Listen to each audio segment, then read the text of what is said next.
हर तरफ से हो रही है तुझ पर शायरी, हर तरफ से हो रही है तुझ पर शायरी, ए दिसंबर तू बता है भला क्या खास तुझ में। तो डियर सामीन अस्सलाम वालेकुम।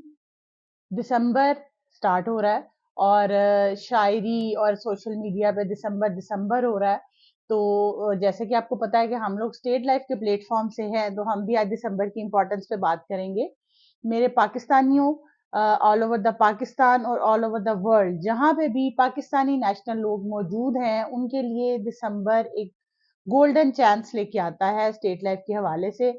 और वो सुनहरी मौका क्या है कि आप कोई भी प्लान जो दिसंबर में अवेल करते हैं, एक तो आपको टाइम टेन्योर जो है वो उसकी सेविंग हो जाती है। जैसे अगर आप 24 में अपना कोई भी प्लान अवेल करते हैं, तो ये फ्यू डेज ऑफ दिसंबर जो है इसमें आप प्लान लेते हैं और आपका प्लान 2024 या 2024 में कंसीडर होता है। आपको पूरे 1 ईयर के टाइम ड्यूरेशन का बेनिफिट मिल जाता है।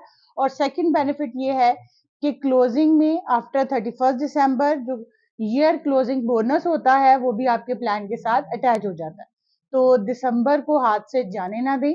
आपने इन्वेस्टमेंट के लिए, अपनी फैमिली की सेविंग के लिए, प्रोटेक्शन के लिए कोई भी प्लान सोचा है, वो कोई भी आपकी सोच है जो अपनी फैमिली को शेल्टर दे सकती है, महफूज कर सकती है, बच्चों का फ्यूचर सेव कर सकती है, उसको दिसंबर में पाया तकमील तक पहुंचाएं। अपने ख्वाबों को शक्ल दें, तामीर करें। स्टेट लाइफ आपके साथ है। स्टेट लाइफ का वादा पक्का वादा। इसलिए स्टेट लाइफ में कोई भी इन्वेस्टमेंट प्लान या चाइल्ड एजुकेशन मैरिज प्लान, किसी भी किस्म की इन्वेस्टमेंट आप करते हैं, तो आपके पास टाइम और ईयर बोनस की अपॉर्चुनिटी मौजूद है। जल्दी जल्दी से आए, इस अपॉर्चुनिटी को अवेल करें और अपनी सेविंग में इजाफा करें। Thank you.